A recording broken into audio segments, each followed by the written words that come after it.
Сәлем достар, бүгінгі соңғы тақырыбымыз артериалды давлениенің емі диуретиктер. Жалпы диуретиктерде өте көп қолданылады. Негізгі показаниялары диуретиктердің ол ісіну, отек. Ол ісіну өзі остр және хронический деп бөлуге болады. Острыйға, например, өкпе ісінуі, мидың ісінуі, ал хронический созылмалы ісінуге, созылмалы жүрек жеткіліксіндегі ісіну, созылмалы бауыр бүйрек жеткіліксіндегі ісіну жатқызамыз. Екінші қолдану көрсеткіші ол давление. Негізгі механизмі осы натрийдің шығуымен байланысты. Яғни натрий шығады, ауызымен бірге суды алып кетеді, үлкен кіші дәретпен, содан ОЦК төмендейді. Үшіншісі ол жаңағы организм уланғанда әртүрлі токсикалық заттармен. Сол кезде мысалға бірінші инфузион терапия жүргізеді, көп жидкость капать етіп, одан кейін мочегонныйменен шығарып жібереді. Сол үшін қолданылады. Жалпы түрлеріне келетін болсақ, жаңағы петля ілмегіне байланысты петлевой диуретик дейді, бөлінеді. Одан кейін тиазидті диуретиктер, одан кейін калий сберегающий диуретиктер және астматический диуретиктер бөлінеді. Диуретиктерді механизмі осы нефронның әр бөлігін әсер етуіне байланысты. Бірінші нефронның біз анатомиялық құрылысына тоқтала кетейік. Нефрон бүйректің анатомиялық құрылымдық бірлігі болып табылады. Бізде бүйрек болса, яғни осы нефрон, бір бүйректе өзі миллиондаған нефрондар болады. Негізгі бұлай орналасуы, олар мысалы бүйректің милы заты, қыртысты заты, барлығы тамырлар, аорта, қуыс венасы, яғни почечный артерия келеді, одан артериола, одан ары қарай біз нефрон негізгі қыртысты заттан басталады.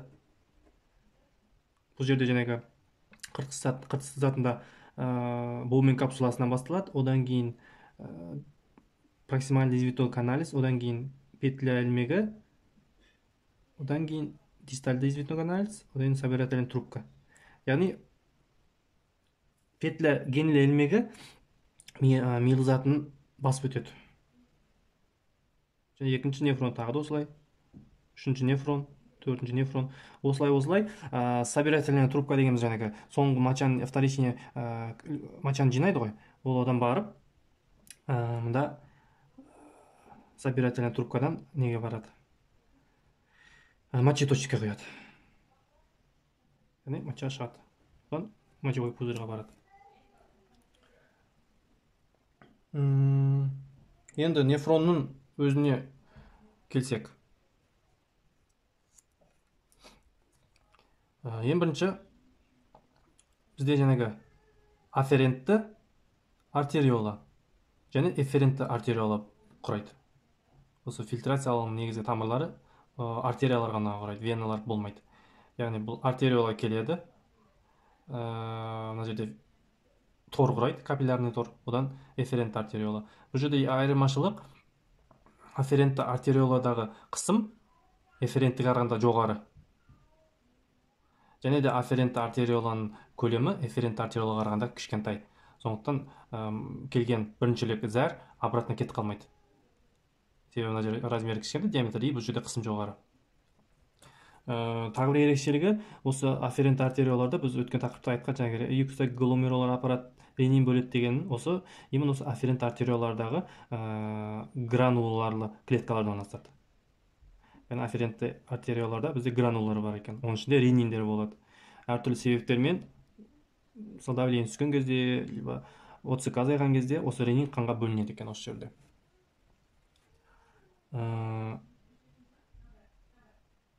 Сонымен адамда тәулігіне біріншілік зәр 180 литрдай түзіледі. Яғни осы жерде фильтрацияға жүреді.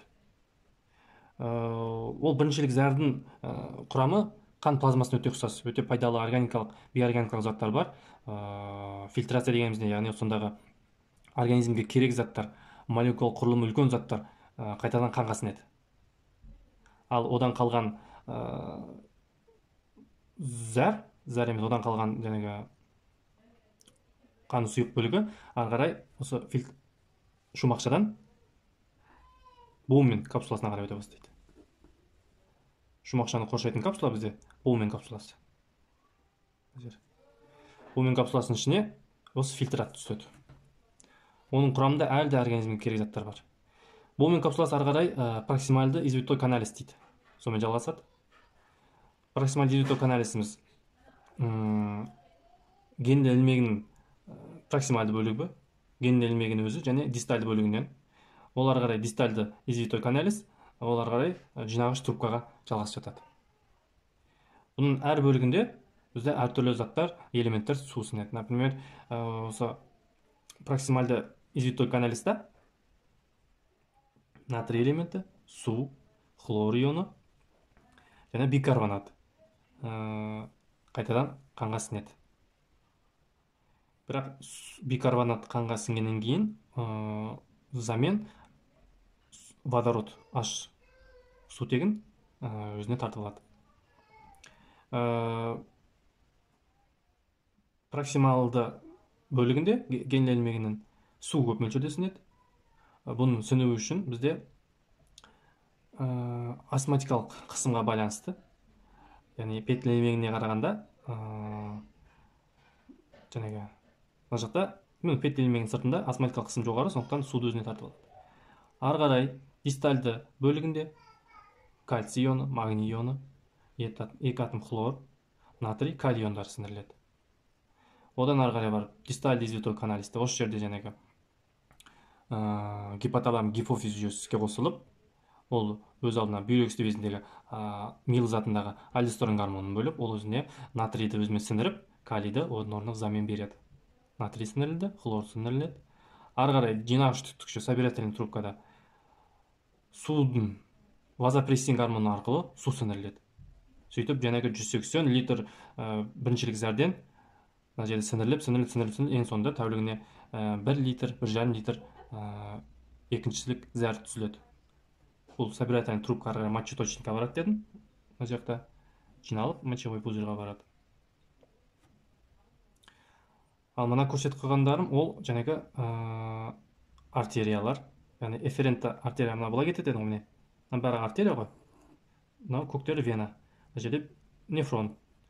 Сонда эферентті артериола бізде проксимальды бөлігін генді ілмегін, дистальды бөлігін басып өтеді.